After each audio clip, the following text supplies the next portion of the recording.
Olá, sou a professora Paula França, fisioterapeuta dermatofuncional, fisioterapeuta oncológico e fisioterapeuta intensivista.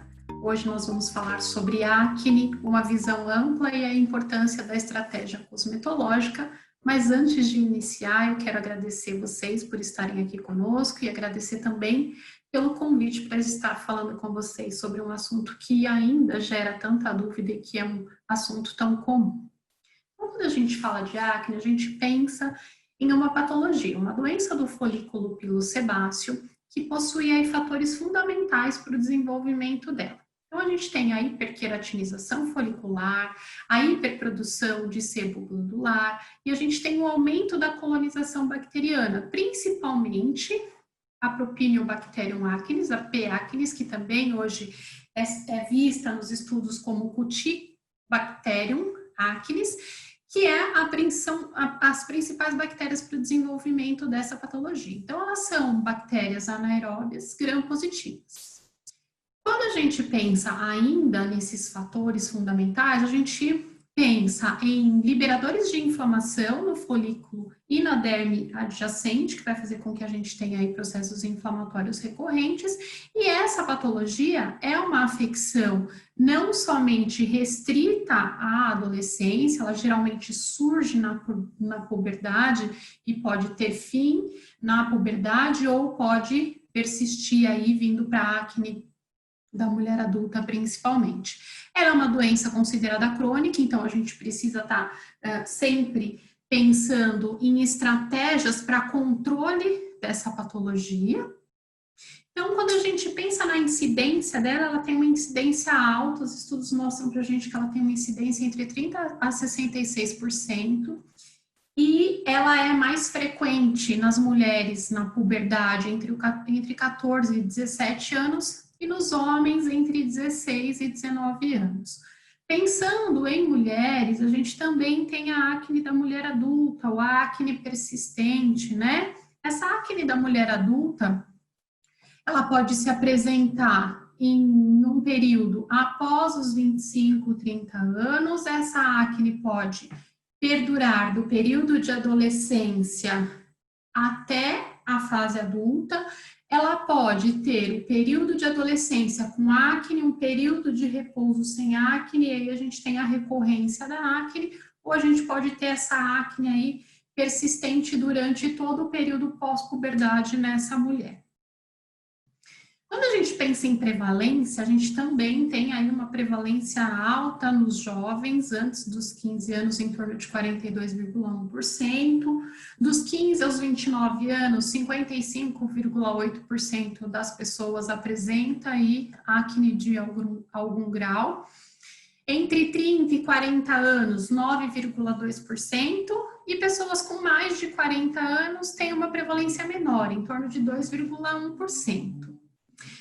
A acne, ela tem preferência por alguns sítios, né? Por algumas localizações, quando a gente pensa onde elas vão ser encontradas, né? Então, o principal sítio de aparecimento, de surgimento dessa acne é a face. Então, é onde a gente mais vê a incidência dessa acne, tanto em homens quanto em mulheres. Depois segue-se aí por regiões como colo, como dorso, e pouco frequente a gente tem aí no pavilhão auricular, na região cervical, no terço superior dos braços e dos glúteos, com menor frequência. Quando a gente pensa na fisiopatologia da acne, a gente pensa em uma hiperprodução de sebo glandular, né? Então, a gente tem uma hiperatividade da glândula sebácea, e a gente tem uma hiperqueratinização desse folículo pilosebáceo. O que os estudos ainda não trazem para a gente com tanta certeza é quem vem primeiro, se é a hiperqueratinização folicular ou se é essa hiperprodução de sebo que a glândula sebácea acaba produzindo muito, né? E a gente tem seguindo um desequilíbrio da microbiota da pele, e a gente tem uma colonização bacteriana no folículo, e a gente tem liberação de mediadores inflamatórios, tanto no folículo quanto na derme adjacente. Então, eu quero pontuar umas coisinhas para vocês vamos aproveitar os nossos recursos. Quando a gente pensa nessa hiperqueratinização folicular, a gente precisa entender, gente, ó, que o folículo pilosebáceo, ele é uma invaginação da nossa epiderme. Se ele é uma invaginação dessa nossa epiderme, se a gente tiver uma hiperqueratinização aqui na superfície, aqui dentro do folículo, isso também vai acontecer. Então, a gente vai ter uma hiperqueratinização a ponto de obstruir esse folículo pilosebáceo com um aumento da produção de sebo que vai acontecer pela hiperatividade das nossas glândulas sebáceas, a gente vai ter uma quantidade maior de conteúdo sebáceo dentro do folículo e a partir daí a gente tem um desequilíbrio da nossa microbiota, P. acnes vai se desenvolver e a gente vai ter uma diminuição da imunidade, a gente vai ter um impacto bem importante aí na imunidade da pele e dessa forma a gente vai ter o desenvolvimento aí de processos inflamatórios e em alguns casos, inclusive, processos infecciosos. Quando a gente pensa quais são os fatores que desencadeiam essa acne, né? Qual é a etiopatogenia, a patogênese de tudo isso? Então, primeiro ponto que a gente tem no pico da nossa informação sobre acne são os fatores hormonais, né? Então, quanto maior quantidade de andrógenos, de androgênios nós tivermos circulantes, né, no nosso corpo, maior a probabilidade aí de a gente desenvolver essa condição. Então, nós temos também fatores microbiológicos, que é quando a gente tem um desequilíbrio da nossa microbiota, a gente tem os fatores imunológicos, então, quando a gente tiver aí a ativação das Toll-like receptor 2, né, que são substâncias que vão trazer uma menor quantidade inflamatória. Se a gente tiver a ativação desse receptor 2 da TLR, a gente vai ter aí uma indução de uma síntese de diversos fatores pró-inflamatórios que vão fazer com que a gente tenha um aumento do fator de necrose tumoral, né, do TNF-alfa, da interleucina 1-beta, de prostaglandinas e também de leucotrienos, além da interleucina 8. Então, nós temos aí diversos fatores inflamatórios que vão estar atuando nessa nossa patogênese da acne. Além disso, nós temos os fatores externos, né? Então, a exposição a alguns cosméticos, maquiagem, a gente tem aí os fatores estressantes do nosso dia a dia, os poluentes, e também temos a predisposição genética. Isso significa que se eu tenho acne, provavelmente a minha próxima geração vai ter uma probabilidade maior de desenvolver aí essa patologia. Temos alguns fatores que já são comprovados cientificamente que têm uma ligação bem importante com a acne, que são a hiperinsulinemia, né? Então, a gente tem uma incidência maior em diabéticos, principalmente nos adolescentes diabéticos, em pessoas que têm resistência à insulina, que popularmente são conhecidos como pré-diabéticos, e também temos influência da lactose e do glúten. Então, pessoas que possuem intolerâncias ou alergias alimentares à lactose e ao glúten também têm uma maior predisposição a desenvolver aí essa patologia. Além disso, os fatores como estresse, ansiedade, também corroboram para o surgimento e para a piora do quadro, porque eles aumentam o nível de cortisol. Então, esse aumento de nível de cortisol também vai trazer essa predisposição, tanto para o surgimento quanto a piora do quadro de acne. Quando a gente fala de acne, a gente não pode deixar de falar da classificação dessa patologia, né? Então, ela é classificada em graus. Coloco aqui para vocês até grau 4, mas nós temos a acne fulminans, né, ou a fulminante, que é o último grau, o último estágio que a gente vai ver daqui a pouco. Então, quando a gente pensa na atuação única do profissional de saúde estética, pensando em não utilização medicamentosa, a gente está pensando na abordagem da acne de grau 1 e 2. Então, a acne de grau 1, ela é a forma mais leve, a forma mais branda dessa patologia, né? Então, ela não tem quadros inflamatórios e infecciosos associados, e ela se apresenta aí com comedões, que podem ser abertos ou fechados. Já na acne de grau 2, a gente tem quadros inflamatórios, então a gente tem presença de pápulas e de pústulas, além dos comedões. Então, essas lesões pápulo-pustulosas vão estar presentes em uma quantidade menor, considerável, né? Quando a gente tem aí a acne de grau 3, a gente já precisa de uma terapêutica medicamentosa. Isso significa que o profissional de saúde estética vai estar inserido no tratamento desse cliente, desse paciente, dentro de uma equipe multidisciplinar. Então, sempre que a gente tiver um cliente, um paciente que venha na condição de acne de grau 3, onde a gente tem presença de inflamação, presença de infecção, então a gente vai ter pápulas, pústulas, comedões, a gente pode ter nódulos, a gente pode ter aí lesões sólidas mais exuberantes e que algumas vezes, inclusive, trazem até febre para o paciente, dependendo da quantidade de lesões e de inflamação que se fazem presente. Seguindo, nós temos a acne de grau 4, que é considerada acne conglobata, onde nós temos comedões, pápulas, pústulas, nódulos, cistos e, inclusive, a formação de abscessos e fístulas. Acne de grau 3 e grau 4, reforçando, sempre deve ter assistência de um profissional médico, porque se faz necessário o uso de antibiótico terapia, e quem vai fazer a prescrição dessa terapêutica medicamentosa é o médico.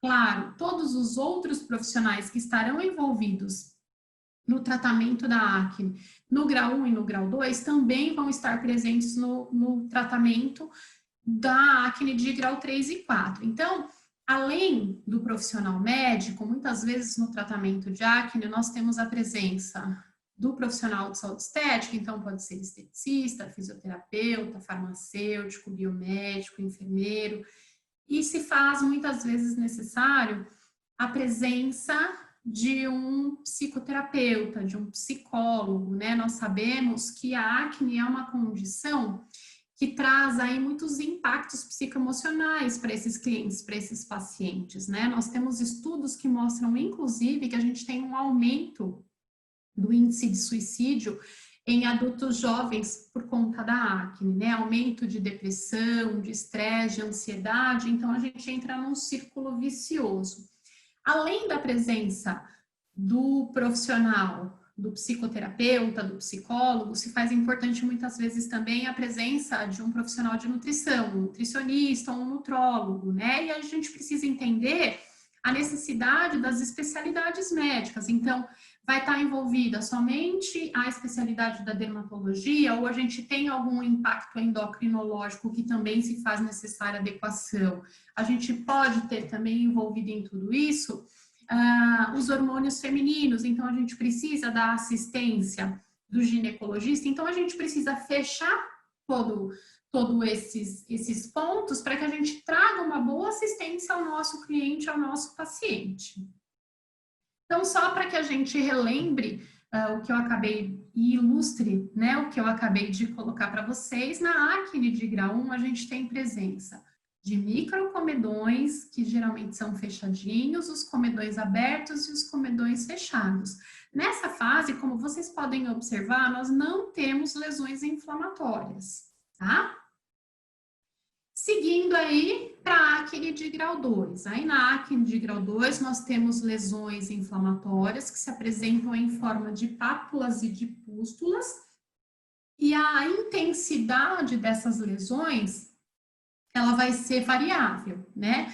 Associado a isso, a gente pode ter presença de dermatite seborreica, é bastante comum a gente ter aí na acne de grau 2 presença de dermatite seborreica, que vão se apresentar na aba do nariz, próxima à região de glabela, na linha intercapilar, né? Então, são questões também para que nós nos atentemos, para que a gente possa fazer a orientação adequada e a abordagem, o tratamento adequado desse cliente, desse paciente. Então, a gente vai ter a presença, como eu disse, de comedões que podem ser abertos ou fechados.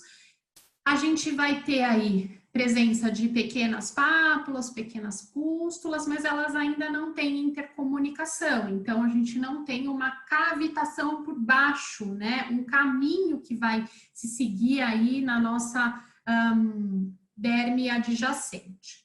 Seguindo pelo grau, pela classificação em graus, a gente tem o grau 3, onde eu disse para vocês que nós precisamos da atenção de um médico. Então, nestes casos, nós estaremos atendendo, se o profissional médico autorizar esse paciente, em conjunto com a terapêutica medicamentosa, né? Então, já lá no grau 3, nós temos lá a presença de pápulas, de pústulas, de comedões, e aí a gente tem nódulos que são abscedantes, né? Então, a gente tem presença, além de toda essa reação inflamatória, a gente tem essa colonização bacteriana acontecendo, e isso vai atingir uma profundidade um pouco mais intensa, onde a gente vai ter aí nódulos que a gente chama de nódulos furunculoides, né? Então, a gente tem aí uma intercomunicação, muitas vezes, entre uma lesão e a outra. E a gente tem lesões que são bem mais profundas, muito mais dolorosas, os quadros inflamatórios e infecciosos muitas vezes são bem intensos, e a gente precisa dessa atenção do profissional médico. Na acne de grau 4, a gente tem a classificação dela em tipos como acne conglobata, né? A gente considera uma acne grave, ela é mais comum em homens e ela traz aí, além de todas as características do grau 1, 2 e 3, os nódulos purulentos, que são numerosos, então a gente tem diversas lesões infecciosas. Podemos ter presença de abscessos, que muitas vezes se faz necessária a drenagem desse abscesso pelo profissional médico, e tanto a acne de grau 3 quanto a acne de grau 4, geralmente elas evoluem para sequelas, que a gente chama de hiperpigmentação pós-inflamatória ou de cicatrizes de acne. Dependendo do indivíduo, se ele tem a tendência a ter cicatriz queloidiana, essas lesões também vão ser mais comuns quando a gente tem a presença de acne de grau 4, por conta dessa questão tão inflamatória, uma intensidade inflamatória infecciosa tão presente, né? A acne de grau 4, ela tem uma preferência por acometer muito mais a face, o tórax e a região glútea. Quando a gente pensa em estratégia de tratamento de acne, a gente tem aí alguns pontos a serem discutidos e, inclusive, a atenção deve ser dada a esses pontos, né? Então, na estratégia de tratamento, a gente precisa sempre estar inibindo a enzima 5-alfa-redutase, que vai transformar a testosterona em DHT, que a gente chama de hidroxitestosterona. A 5-alfa-redutase, transformando a testosterona em DHT, ela vai estimular a atividade da glândula sebácea. Isso significa que a gente vai ter uma hiperprodução sebácea, né? Inibindo essa enzima, a gente controla a secreção de sebo, porque a gente vai diminuir a atividade da glândula sebácea. Outra estratégia que deve estar presente é a redução da hiperqueratinização. Então, a nossa camada córnea tem que passar aí por renovações para que a gente tenha uma diminuição dessa camada córnea, além de melhorar a imunidade dessa pele, para que a gente controle o processo inflamatório e também faça o equilíbrio dessa microbiota cutânea. Se a gente conseguir fechar todos esses pontos, a probabilidade de a gente ter aí hiperpigmentações pós-inflamatórias e cicatrizes de acne são menores. não são impossíveis, tá? Porque dependendo do grau de acne, isso vai acontecer. Mas durante o tratamento, nós conseguimos diminuir a intensidade dessas sequelas. Então, quando a gente pensa em acne, é impossível a gente não falar de estratégia cosmetológica, né? Então, quando a gente pensa nessa estratégia cosmetológica, a gente pensa em, primeiro ponto, vamos diminuir essa hiperqueratinização folicular. Então, a gente vai diminuir a nossa camada córnea para que a gente impeça ou diminua essa obstrução do folículo pilosebáceo para que a gente não entre naquele círculo que já foi explicado para vocês anteriormente.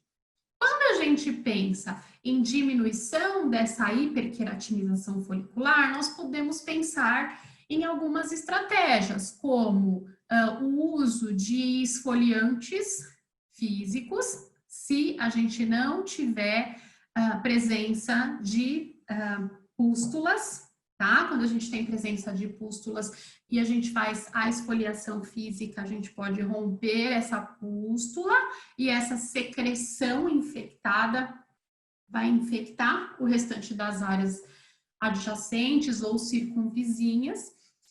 Na presença de pápulas e pústulas, nós podemos utilizar como estratégia cosmética a esfoliação enzimática ou a esfoliação química. Então, a gente pode usar aí um peeling químico ou um peeling enzimático para a gente manter essa camada córnea mais fininha e dessa forma não ter tanta hiperqueratinização folicular. Também temos que controlar essa hipersecreção sebácea. Então, o zinco é um dos princípios ativos que nós utilizamos para fazer o controle dessa hipersecreção, né? Então, esse arsenal terapêutico que tem a presença do zinco vai reduzir o crescimento dessas bactérias, né? Essa proliferação bacteriana, além de fazer uma constrição desses poros. Então, esses ósseos não vão estar tão abertos, tão dilatados. Ele também faz uma astringência suave, o que controla essa hipersecreção sebácea. O controle ou a astringência dessa pele acneica, pessoal, ela não pode ser intensa, porque se a gente retira totalmente o sebo da superfície da pele, o nosso corpo entende isso como uma agressão. E aí a gente tem uma hiperatividade dessa glândula sebácea, tá? E além disso, o zinco tem aí uma ação antisséptica. Outro ponto quando a gente pensa em estratégia cosmetológica é o controle da função glandular. Então, a gente quer que esse folículo, essa inflamação não atinja tanto essas áreas circunvizinhas, né? Então, para que a gente consiga fazer o equilíbrio desses micro-organismos, nós pensamos no uso de pré-bióticos, de pós-bióticos e de ácido lactobiônico. Então, a gente vai ter aí uma modulação dessa função imune da nossa pele, uma restauração dessa microbiota que vai estar presente na superfície da pele, e a gente vai ter aí também um aumento da hidratação, porque muitos de nós sabemos, grande parte, né, os profissionais de saúde estética sabem que o paciente, o cliente que tem a presença de acne, muitas vezes ele não hidrata essa pele, né? Porque ele acredita que a hidratação tem relação total com a produção de sebo. E de uma certa forma ele não está errado, né? Porque muitas vezes os cosméticos indicados não são cosméticos adequados para essa pele. Tem uma hiperprodução de sebo e dessa forma a gente tem aí uma pele desidratada, que favorece muito a piora desses quadros inflamatórios. Então, manter essa hidratação e trazendo água para a superfície da pele é importantíssimo para que a gente trabalhe essa estratégia cosmetológica de forma adequada, né? Além disso, esses princípios ativos, pré-bióticos, pós-bióticos e o ácido lactobiônico vão ter aí uma ação cicatrizante, então vão estimular essa cicatrização em um menor período de tempo e uma ação antioxidante. Porque quando a gente fala em inflamação, a gente tem muita quantidade de espécies reativas de oxigênio, que a gente chama de EROS e é popularmente conhecida como radicais livres, circulando na pele. Então, a gente vai ter aí uma probabilidade muito maior de uma hiperpigmentação pós-inflamatória, porque essas espécies reativas de oxigênio, esses radicais livres, vão irritar o melanócito vai ficar mais ativo, isso faz parte desse processo inflamatório intenso, né? Por conta do processo inflamatório, a gente vai ter essa liberação de radicais livres que vai ser mais intensa, melanócito mais irritado, maior atividade, mais pigmento para a superfície da pele, e aí a gente tem aquelas lesões hiperpigmentadas depois dessa inflamação. Então, é imprescindível que a gente utilize também princípios ativos, não só cicatrizantes, não só que controlem essa hiperprodução de sebo, que também controlem essa hiperqueratinização folicular, mas que também tenha essa ação antioxidante.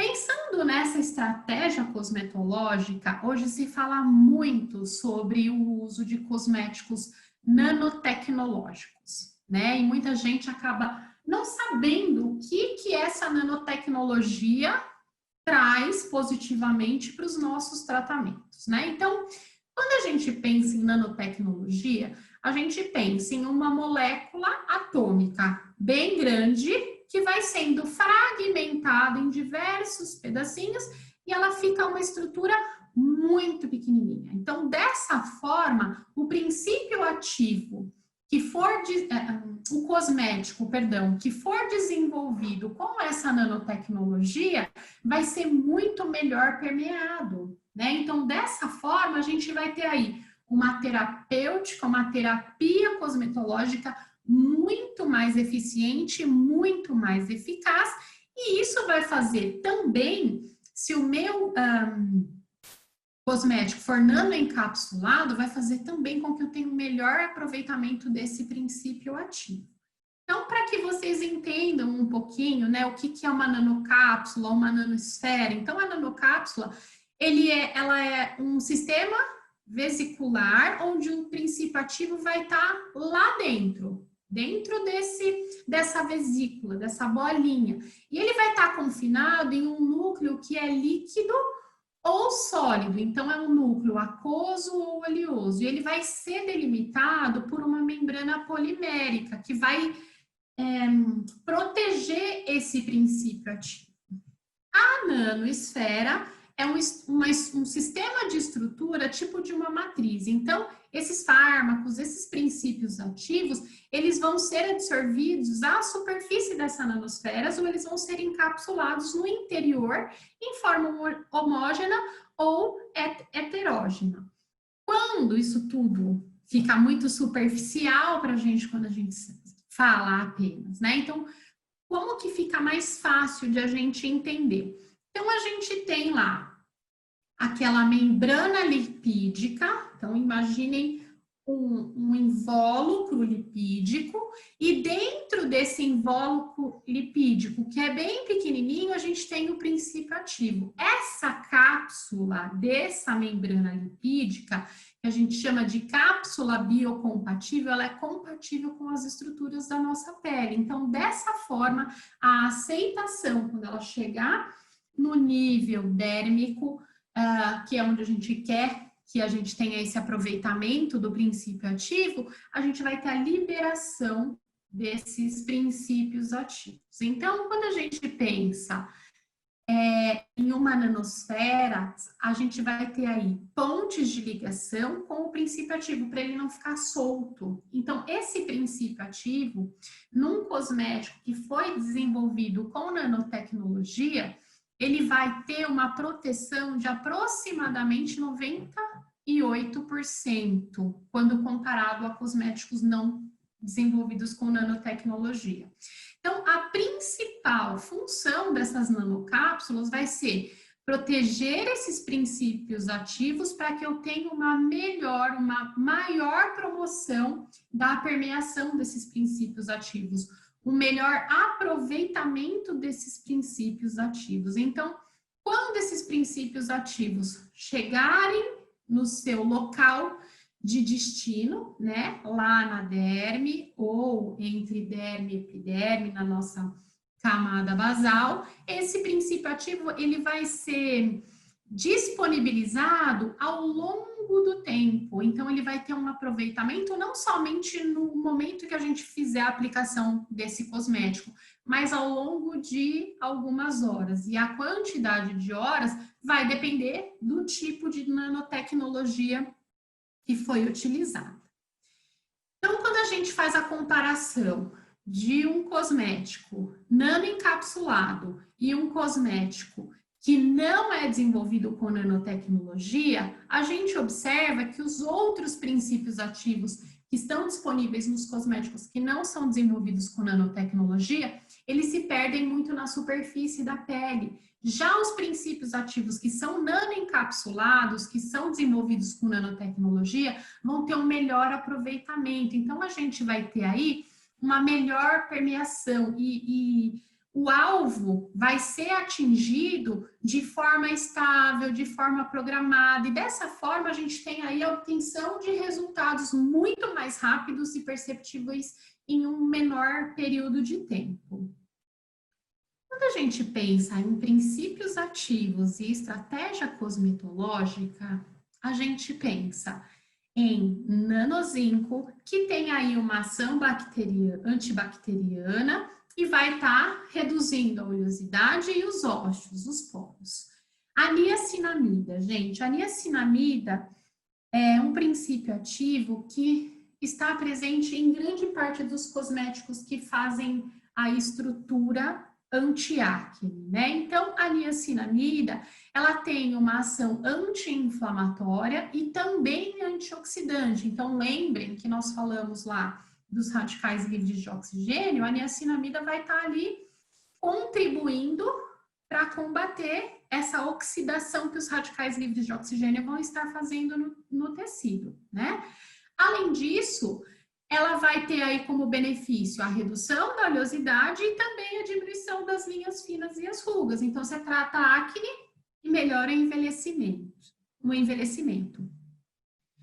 Nós também temos aí alguns princípios ativos dentro de um único blend. Então, a gente tem um princípio ativo, que é considerado um princípio ativo, com vários princípios ativos que a gente chama de blend. E ele é nanoblend porque é desenvolvido com nanotecnologia. Então, a gente tem lá o nanoblend de ácido salicílico, enxofre e extratos vegetais fotônicos, porque eles vão estar interagindo positivamente com a terapia de luz. Então, com LED azul, com LED ou laser vermelho. E ele vai ter aí uma ação antibacteriana, né?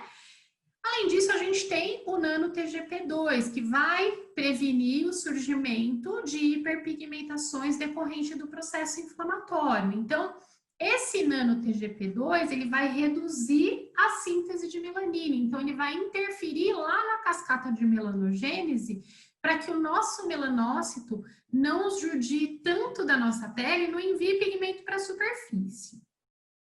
Nós temos também o MSM, que tem uma ação cicatrizante, uma ação anti-inflamatória e também antioxidante. Ele vai prevenir uma cicatrização mais fibrosa, então ele vai ter um efeito de organização desse tecido, que durante o processo de cicatrização é normal essa fibrose acontecer, mas não é normal ela ficar instalada.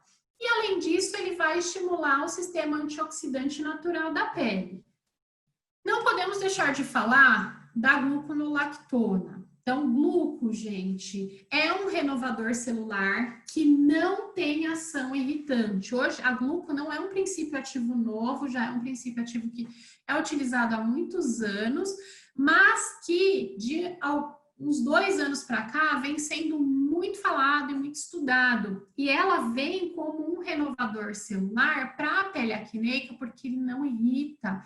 E a gluco pode ser utilizada, inclusive, em peles sensíveis. Essa hexagluco vai reforçar aí a função de barreira de pele, porque se a gente renova essa pele, a gente mantém essa barreira, a gente diminui a entrada de micro-organismos. Além disso, nós temos aí a lantoína, que vai ter um efeito calmante, então toda aquela irritação perceptível na pele vai estar sendo diminuída pelo uso da lantoína. Podemos falar também do ácido salicílico vetorizado em silício. Então, o ácido salicílico, ele vai agir diretamente na reptilização dessa pele e vai contribuir positivamente para esses processos cicatriciais que vão acontecer. Então, o ácido salicílico vetorizado em silício, ele vai absorver as secreções da pele e ele vai apresentar também uma ação antisséptica e adstringente suave. Além disso, a gente tem aí a oligoassociação de silício e zinco. Então, a gente vai ter ação do silício e do zinco na reptilização dessa pele, também contribuindo para os processos de cicatrização. E a gente tem os alfa-hidroxiácidos. Então, a gente tem aí uma ação anti-inflamatória e uma ação antimicrobiana. A gente vai ter uma redução dos ósseos, né, uma contração desses ósseos e também, consequentemente, aí, a melhora das linhas finas e das rugas. Além do ácido lactobiônico. Então, a gente tem como ação do ácido lactobiônico uma ação cicatrizante, antioxidante e hidratante. Então, dentro de um único princípio ativo, a gente tem 3 ações que são fundamentais para o tratamento dessa pele acneica. Então, esse ácido lactobiônico, ele forma uma biopelícula sobre a superfície da pele, que vai trazer aquela sensação de pele aveludado, um toque sedoso. A gente tem também os prebióticos. Eu já falei para vocês sobre o nano TGP2, mas ainda não falei sobre os prebióticos. Então, os prebióticos, eles vão estimular a atividade das bactérias que já estão na nossa superfície da pele e que têm uma função benéfica. Elas auxiliam aí no restabelecimento e na modulação dessa função imune da nossa pele, restaurando aquela microbiota que estava desequilibrada. E os pós-bióticos têm aí uma ação anti-inflamatória e antimicrobiana. Então, além de tudo, além de trabalhar a favor dessa restauração da microbiota e na manutenção dessa microbiota, a gente tem uma redução de poros. E a gente tem também sílicas antibrilho, que vai estar reduzindo opticamente o contraste e as imperfeições da pele, porque ela vai estar absorvendo essa oleosidade, tá? Então, com base em tudo isso que a gente comentou, a gente tem aí uma nova linha de tratamento de acne que possui aí todas essas propriedades de estratégias cosmetológicas e desenvolvida com nanotecnologia para o tratamento de acne.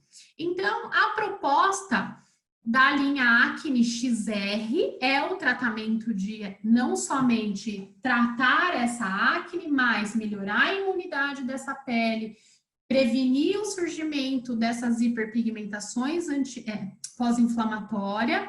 Então, o que vai acontecer quando a gente usa esses produtos, né? Então, pensando no Acne Nano XR. Então, ele vai ter uma ação intensiva e prolongada, e isso vai acontecer por conta do desenvolvimento nanotecnológico desse produto cosmético. Então, ele vai agir na redução da queratinização dessa pele, porque ele vai agir na superfície da pele. Depois a gente vai ter controle da proliferação bacteriana, uma redução da inflamação das áreas circunvizinhas, subjacentes, a diminuição da produção de sebo, então ele vai controlar também essa hiperatividade da glândula sebácea.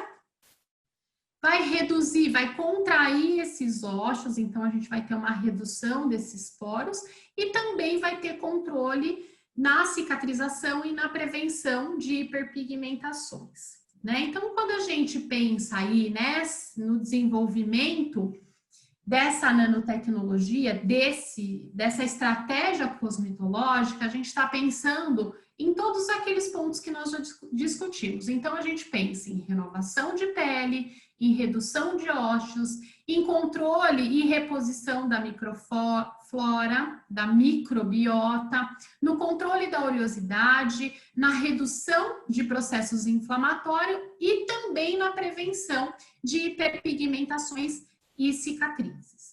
Então, esse tratamento integrado nano-XR, ele pode ser associado à fotobiomodulação. Então, ele pode ser utilizado, associado com o LED azul e também com o LED, o laser vermelho. Então, a gente vai ter aí a ação do princípio ativo cosmético, do produto cosmético e também a ação dessa fotobiomodulação. Quando a gente pensa no LED azul, a gente pensa aí nesse LED azul agindo diretamente nas porfirinas. Então, a gente lembra que a gente tem bactérias anaeróbias, elas não se dão muito bem com o oxigênio. Então, quando a interação da luz se dá com essas porfirinas, a gente tem liberação de oxigênio singleto em toda a nossa pele, né, na derme. E esse oxigênio fica disponível ali no sebo. Quando essa bactéria chega para fagocitar, para comer esse sebo, ele vai estar cheio de oxigênio, então ela vai se autodestruir, porque ela é uma bactéria que não tolera oxigênio, né? Além disso, a gente tem a ação conjunta com o laser ou o LED vermelho. Quando a gente fala de LED azul, a gente fala num comprimento de onda de aproximadamente 470 nanômetros. Quando a gente fala de LED ou laser vermelho, a gente pensa aí numa faixa de aproximadamente 660 nanômetros. Então, o LED azul vai fazer liberação de oxigênio singleto, além de, lógico, gente, o LED azul ele tem um poder higroscópico, então ele atrai água para a superfície da pele, dessa forma melhora a hidratação da pele. E a gente também tem alguns estudos que dizem que ele faz a dispersão da melanina, tá? Mas isso é controvérsia. E o LED ou o laser vermelho, ele vai estar atuando diretamente no processo inflamatório dessas lesões. Então, tanto o LED azul quanto o LED ou laser vermelho, eles podem e devem ser associados nessa estratégia cosmetológica de forma inteligente para potencializar esses resultados, né? Então, quando a gente associa o Nanoserum XR, que tem uma ação reguladora da oleosidade, dos processos inflamatórios, ele também traz aí um equilíbrio dessa microbiota e também vai prevenir o surgimento de hiperpigmentações e cicatrizes, isso por conta do ácido salicílico, junto com o zinco, junto com a niacinamida, isso tudo vai fazer com que a gente tenha essas propriedades. Já o nanosecativo XR, que também tem fator de proteção solar 30, ele vai ter uma ação secativa. Por ele ter um desenvolvimento nanotecnológico, esses princípios ativos que vão estar disponíveis nesse nanosecativo, que a gente tem prebióticos, LHA e o zinco, vão agir de forma mais intensa e mais prolongada. Isso vai fazer com que nós tenhamos ali um controle da nossa microbiota e a gente também vai ter uma ação redutora desses ósseos, desses poros. Quando a gente pensa, então, nessa tecnologia, nós vamos pensar nessa ação intensiva e um prolongamento desses mecanismos de tratamento antiacne. Então, a gente vai pensar, perdão, em renovação celular, né? Então, a gente vai diminuir a hiperqueratinização folicular, a gente vai ter uma contração desses ósseos, uma diminuição desses poros, a gente vai ter o controle e a reposição dessa microbiota, dessa microflora, a gente vai ter um controle de oleosidade, uma ação anti-inflamatória e um controle dessa inflamação e a prevenção de hiperpigmentações e de cicatrizes pós-acne, né? Então, o nosso Nanoserum XR, ele tem aí como princípios ativos o nanozinco, o MSM, a niacinamida, o nanoblend de ácido salicílico, enxofre, extratos vegetais fotônicos para fazer a recepção dessa luz, né, de LED, e fator de crescimento nano-TGP2, que vai agir diretamente lá na prevenção de hiperpigmentação pós-inflamatória, além da gluconolactona e da lantoína. Então, ele vem aí para fechar uma estratégia de tratamento que busca fechar todos os círculos que nós acabamos de falar, de conversar. Esse Nanoserum XR, ele vai diminuir esses processos inflamatórios decorrentes da acne, vai reduzir essa oleosidade excessiva, vai ter essa ação secativa, uma ação antibacteriana, né? Então vai ter controle dessas bactérias e também vai prevenir essas hiperpigmentações e auxiliar aí no processo de cicatrização. Aí, o nanosecativo XR, que tem fator de proteção solar 30, ele vai, claro, o próprio nome já diz, promover uma ação secativa, vai trazer o controle daquele brilho excessivo, só que com uma duração maior, vai ter uma dupla ação em redução desses ósseos, desses poros, vai melhorar a textura dessa pele por conta da ação renovadora que ele tem, né?